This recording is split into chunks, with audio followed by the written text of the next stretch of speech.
Welcome to the Move, Grow, Rise podcast, where health meets real life. I'm your host, Jade, nutritional therapy practitioner and founder of Move Holistic Health and Nutrition. On this podcast, we believe wellness shouldn't feel overwhelming. Whether you're a professional craving balance, a busy mama seeking peace and energy, or just starting your wellness journey and feeling unsure where to begin, this space is for you. Each week, we dive into practical tools for holistic health, nutrition that nourishes without the drama, and self-care that actually fits your life. You'll find beginner-friendly guidance, budget-conscious tips, and real conversations that cut through the noise. No fluff, no guilt, no one-size-fits-all advice. Just grounded support to help you reconnect with your body, feel more like yourself again, and grow into your most authentic, powerful self. Whether you're walking, at your desk, or driving, let's move, grow, rise together. Hello, and welcome back to the Move, Grow, Rise podcast. If you're listening to this episode today, know that it is not by accident. I am so grateful that you're here and cannot wait to share this episode with you today. I'm your host, Jade, nutritional therapy practitioner, and let's just dive right into today's episode. So today I'm going to start off with a little bit of a peek into my life. My son, Dean, is 3 years old, and as my daycare provider gently calls it, 3 is for three-nagers. Essentially, they're toddlers that act like teenagers, and let me tell you, it is so full on. All of you parents out there listening know exactly what I'm talking about. Dean is an emotional roller coaster at the moment and super stubborn. He wants everything to be his way, and he wants it right this second. And this means we often end up with a toddler who's screaming or crying. It happens, and in those moments when it does happen, I do my best to help him through his emotions. I grab his little hands, granted he's yelling, and I remind him to take a few deep breaths. I model this with my own breathing. I tell him, take a deep breath in, and then I do it and out, and I do it with him. And eventually he starts taking a deep breath, and I make sure that we take one full one together, and then I ask him, how do you feel? What do you need? Can I help you?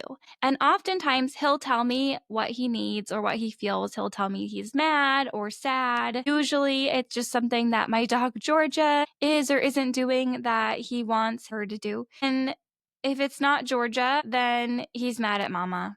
And why am I sharing this with you? Well, because this simple practice of taking a few deep breaths when you are upset is one way to help regulate your nervous system. So it doesn't matter if you're 3 or you're 83. Taking some deep breaths is going to regulate your nervous system. And today, this is exactly what we are going to be talking about. What is the nervous system? So your nervous system is like the command center of your body. It determines how you react to stress, how you calm down, how you sleep, and even how you digest your food. There are 2 main branches that we're going to talk about. The first one is the sympathetic nervous system.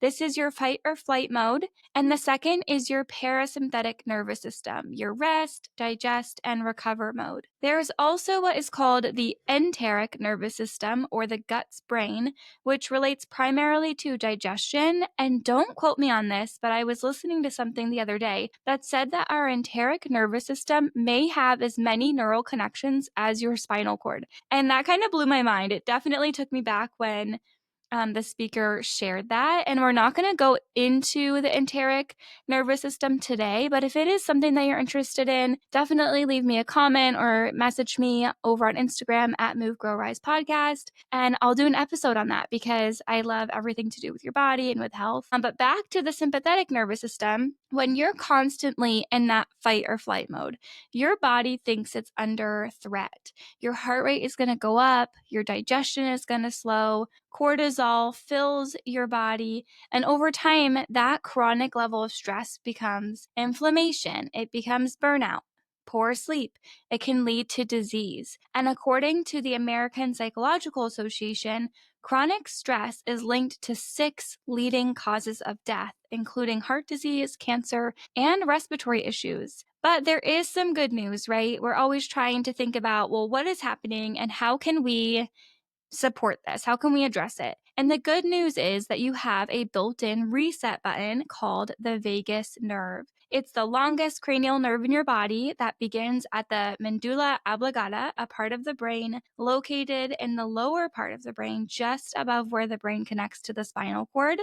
And it acts as a communication highway between your brain and your organs. And it is critical in telling your body that it is safe or that it is in danger. When the ventral vagus nerve, ventral means towards the front, is stimulated, it activates the parasympathetic nervous system and tells your body that you are safe now. And what's really powerful about the vagus nerve is that you can stimulate the vagus nerve manually with simple practices. Let's walk through 3 basic tools that are going to help you regulate, calm down, and reset. So the first tool is breath work. And if you've been listening since the beginning of Move, Grow, Rise, then you've heard me talk about intentional breathing before. But if you're new to the show, welcome and try this. It's super powerful. For this practice that I'm going to talk to today, you are going to inhale for 4 counts, hold for 4, exhale for 6 or even 8 counts. And so what you're really doing is you're bringing intentionality back to your breath. Typically, the average person is breathing very shallow. And so when we take a second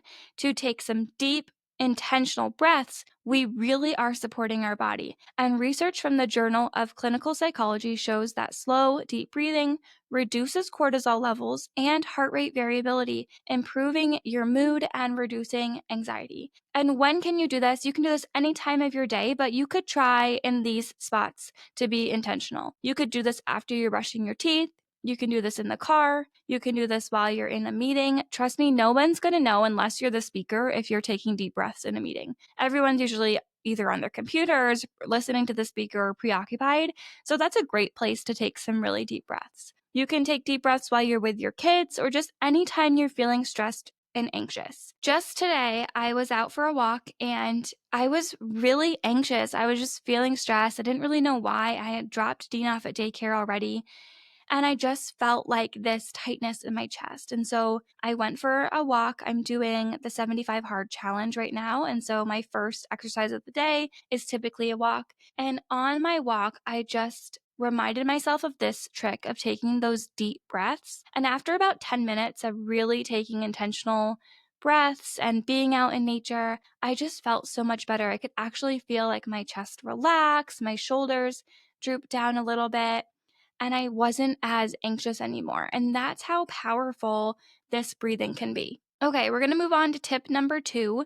And when I first started getting up early, and when I say early, I mean like 4:45 or 5 a.m., it was really difficult. I wanted to get up early at that time because I wanted some time before my son was awake that was just for me. And now it's a miracle if I can sleep in after 6 a.m. But in those early days, I'd go straight to the bathroom after my alarm went off and splash cold water on my face. It helped me snap out of that foggy, half asleep state and reset me for the morning routine ahead. And little did I know, there's actually some science behind this simple act of cold water on your face and on your skin. This brings me to tool number 2, cold water and temperature shifts. Next time you're feeling stressed, anxious, or overstimulated, when you can feel your nervous system activated, try to just splash your face with some cold water or even hold an ice cube on your wrist for 30 seconds. And you want to do this because it activates your mammalian dive reflex. This is a built-in biological response that helps conserve oxygen, slow your heart rate, and activate your parasympathetic nervous system. Remember, that's our rest and digest nervous system. It's your body's natural way of saying, you're safe now. And research published in the Frontiers in Neuroscience shows that cold exposure improves our vagal tone, a key measure of how well your parasympathetic nervous system regulates stress and recovery. Better vagal tone means better emotional resilience, steadier energy, and more capacity to respond rather than react. Something kind of interesting, if you have one of the activity trackers like a Fitbit, Garmin, Apple Watch, they track heart rate variability, and there's a lot of connection right now with heart rate variability and vagal tone. So definitely take a peek at that and research that to see where you kind of fall on your vagal tone. Is it toned? Does it need to be toned? I don't know.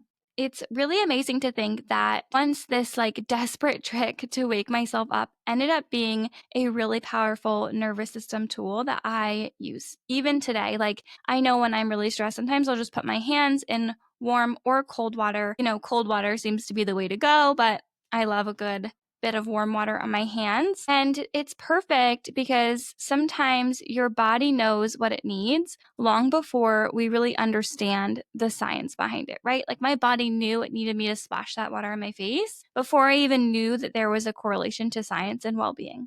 So next time you're overwhelmed, consider putting a little water on your wrist or on your face, and it might just wake you up and bring you back to yourself. Okay, tip number 3. This is the last one for this episode.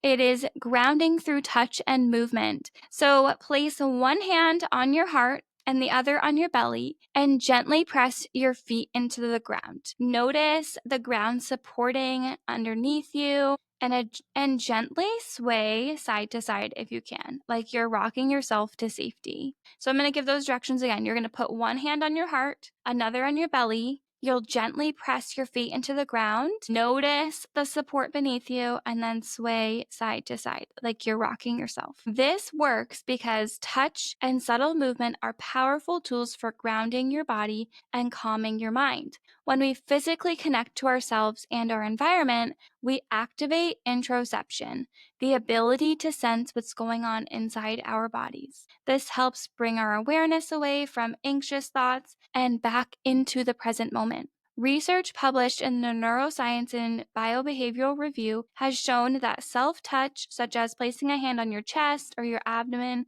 can promote emotional regulation and calm down the nervous system. It signals safety and reassurance to your brain, helping to downregulate the sympathetic stress response. Remember, the sympathetic stress response is that fight or flight. So when we are placing our hand on our heart, on our chest, on our bellies, we're quieting that response and we're activating the parasympathetic response, which is the state of healing, digestion, restoration. Even just small rhythmic movements like swaying or rocking or shifting your weight from foot to foot can send signals of safety to your brain. These movements mimic the soothing experience of being rocked as a baby or held gently, helping your body feel regulated. So you could do this before meals to help you support digestion, during transitions between tasks, or anytime you're just feeling scattered or overstimulated or anxious. This little practice takes less than a minute and can dramatically shift your state.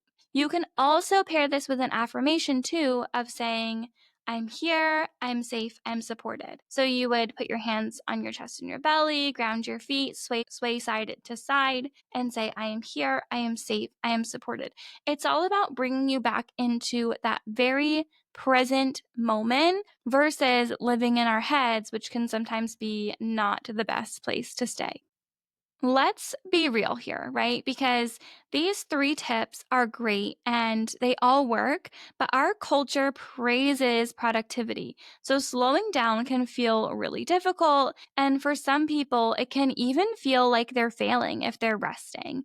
But rest is productive, rest is restorative. And especially for women who are caregivers, achievers, nurturers, I know that for myself, I've had a hard time slowing down or taking a night off. So it's really important that throughout the day, I'm giving myself these small mindful moments to relax and calm my nervous system. And regulation should not be a luxury, right? This is a biological need. When you give your body permission to calm down, everything works better. Your digestion, your mood, your focus, your hormones. And this isn't about doing more, right? This is about feeling safe enough to be and move throughout your day and the best that you can be. So as a quick recap, here are your 3 tools. You're going to do some deep mindful breathing, do some cold exposure like splash water on your face or put an ice cube on your wrist. You're going to ground with simple touch and movement. So pick one, try one today, notice what shifts. Here's a little mantra to carry with you. I am safe. I can slow down. My body knows how to come back into balance. If this episode helped you, tag me on Instagram or share it with a friend who needs a reset too. Until next time, keep breathing, keep grounding, and keep rising. Bye. Before you go, if today's episode gave you something to think about, encouraged you, or made you feel a little more seen, I'd love for you to do a few things that help build our Move, Grow, Rise community.